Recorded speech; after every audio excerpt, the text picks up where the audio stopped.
আজি আকৌ দুইটা গাহৰি বেচিলোঁ বেপাৰীকেইটা আহিলে ল'বলৈ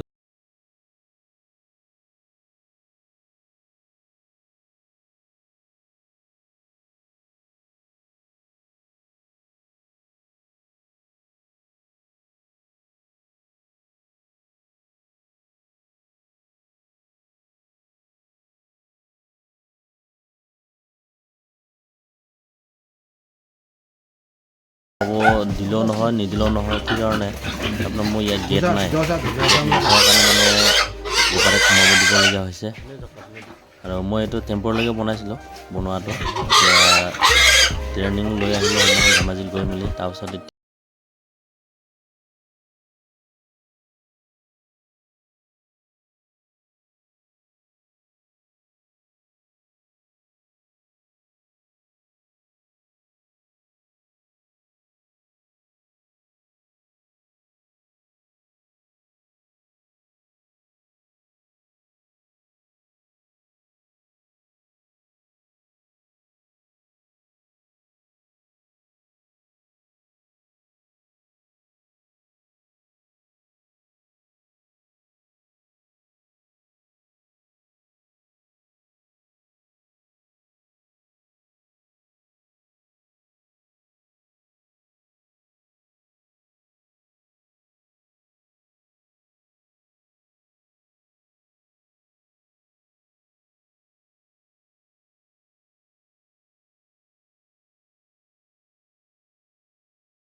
গৈ থাকোঁ না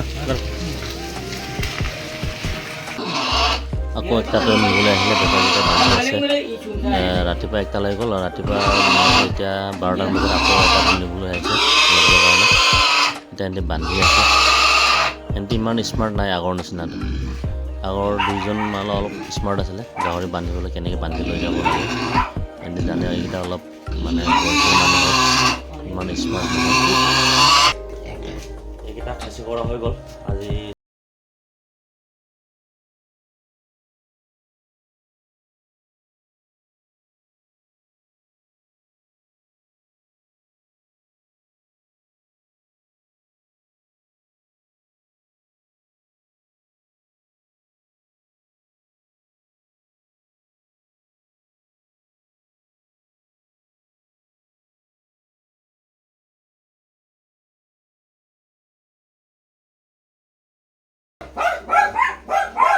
ইফালে 45 দিন এনেকৈ 2 মাহ মানে হৈছে আৰু 2 মাহ হোৱা নাই বুলি ক'ব নোৱাৰে অলপ আগৰ পিছত হ'ব পাৰে ইয়াতে মই ইয়াৰ লগৰকেইটা 4টা বেচিছিলোঁ এইটো মাইকী আছিলে এইটো মই থৈ দিয়া আছে ব্ৰিডিং পাৰ্পছৰ কাৰণে ব্ৰিডিঙৰ কাৰণে থ'ম বুলি ভাবিছোঁ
পাইছোঁ টোটেল মানে 4টা গাহৰি বেছি কিনি।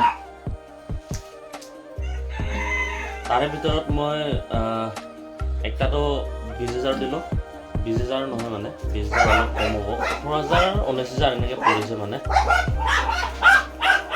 মই এটাতো টোটেল মানে 4টাৰ ভিতৰত মানে 2টা মই লাভ পাইছোঁ মানে। মোৰ কি কাৰণে মই কেনেকৈ ধৰিব পাৰিলোঁ আপোনাৰ লাভ লছটো, মই মানে টোটেল মানে লিখি থোৱা আছিলে দানা কিমান খালে, ভুচি কিমান খালে, চাপৰ কেইবেগ আনিলোঁ, আৰু প্লাছ আপোনাৰ মেডিচিনৰ কিমান গ'ল, মিনাৰেল মিক্সাৰ, লিভাৰ টনিক, ডিৱাৰ্মিং কৰা এইটো পেলু দাৱাই, এইবিলাক মানে অল টোটেল মানে মই হিচাপ কৰি মেলি মই টোটেল মানে 4টা গাহৰিত মই 20,000 টকা মই পাইছোঁ, 20,000 টকা পাইছোঁ। আৰু এইটোকেই মোৰ লাভ হয় মানে, এইটো এটা লাভ হয়। তাৰপিছত যোনটো 4টা গৈছিলে তাৰটো এটা লাভ, আৰু মই 3টাতো খৰচা মই বাদ দিছোঁ। ছমাহ পুৰাপুৰি হৈ গ'ল, আজি 6 মাহ 7 দিন না 8 দিন এনেকৈ হৈছে। 6 মাহত মই ইফালে 20,000 টকা পালোঁ, আৰু এইজনী মোৰ লাভ হয়। এইজনীকো মই বিক্ৰী কৰিম নে কি কৰিম মই ভাবি আছোঁ মানে। মোৰ অলপ গঁৰালটো অলপ অসুবিধা হৈছে ঘৰটো, মই বেলেগ জেগাত লৈ যাম বুলি ভাবি আছোঁ। বেলেগ জেগাত লৈ গ'লে মানে ধৰ মই লোকেল গাহৰি পুহিবলৈ মন নাই আৰু, মানে লোকেল গাহৰিত মানে বহুত টাইম লাগে। লোকেল গাহৰি পুহিলে মানে লছ হয়, দানা খুৱাই পিনি যদি আপুনি গাহৰি পুহে লোকেল গাহৰিটো তেতিয়া অলপ লছ হয়। সেইটো কাৰণে মই ভাবিছোঁ আমাৰ যোনটো উন্নত জাতৰ, যেনেকৈ আপোনাৰ হেমচিয়াৰ হৈ গ'ল, ইয়কচাৰ হৈ গ'ল, ডিউৰ হৈ গ'ল, সেইবিলাক মই পুহিম বুলি ভাবি আছোঁ এতিয়া বৰ্তমান। আৰু আজি এসপ্তাহমান আগত মই ট্ৰেইনিং ল'ব গৈছিলোঁ ধেমাজিত, আপোনাৰ 10 দিনীয়া ট্ৰেইনিং, তাত লৈ মেলি কমপ্লিট হৈ গ'ল। আজি এসপ্তাহ হ'ল কমপ্লিট হোৱাটো, 10 দিনীয়া ট্ৰেইনিং লৈছে। 10 দিনীয়া ট্ৰেইনিং লওঁতে মানে সেইটোৱে কৈছে কি আমাৰ লোকেল গাহৰিটো পুহি পিনি মানে ইমান লাভ কৰিব নোৱাৰে। তথাপিও মই 6 মাহত ধৰ আপোনাৰ 5টা গাহৰি পুহি মানে 2টা গাহৰিটো মই লাভ পাইছোঁ। আৰু তাৰ মাজতে মই একটা কথা ক'ব বিচাৰিছোঁ যে আমাৰ লোকেল গাহৰি পুহি পিনি আপুনি লাভ কৰিব নোৱাৰে। কি কাৰণে নোৱাৰে, তাৰ মাজতে এটা কথা আছে কি আপুনি এটা গাহৰি পুহি পিনি আপুনি লাভটো দেখি নাপাব, 2টা গাহৰি পুহি পিনি লাভটো দেখি নাপাব। আপুনি একদম কমচে কম নাই ক'লেও 5টা গাহৰি পুহিব লাগিব বা 6টা গাহৰি পুহিব লাগিব। তাত আপুনি 6টা গাহৰি যদি পুহে, 3টা গাহৰি আপুনি দানা খৰচাটো ধৰিব লাগিব, আৰু 3টাটো আপোনাৰ বেলেগত থাকিব। সেইটো থাকিবলৈও আপুনি তাত মানে গোটেই মানে দানা লিষ্টটো আপুনি লিখি ল'ব লাগিব, আজি কিমান টকা খৰচা হ'ল, কিমান টকা হোৱা নাই, তেতিয়াহে আপুনি হিচাপ কৰিলে মানে আপোনাৰ লাভ লছ সেইটো ওলাবগৈ। আমি গাহৰি পুহিছোঁ বুলি যে দানা আনিছোঁ, গাহৰি খুৱাইছোঁ, সেনেকৈ যদি কৰি থাকে মানে একো নিলিখাকৈ যদি থাকে, তেতিয়া আমি তাত লাভটো আপোনাৰ ধৰিব নোৱাৰিম, কিমান টকা লাভ হৈছে কিমান টকা হোৱা নাই। সেইটোৱে ভিডিঅ'টো মোৰ আজি, মই যোনটো ভিডিঅ' বনাবলগীয়া আছিলে মই সেইটোৱে ভিডিঅ'টো বনাইছোঁ। এতিয়া সেইটো ক'বৰ কাৰণে মই কিমান টকা পালোঁ কিমান টকা পোৱা নাই সেইটো ক'বলৈ কাৰণে মই ভিডিঅ'টো বনাইছিলোঁ। সেইখিনিতে ভিডিঅ'টো সামৰণি মাৰিছোঁ। ছাবস্ক্ৰাইব আৰু লাইক কৰি দিব।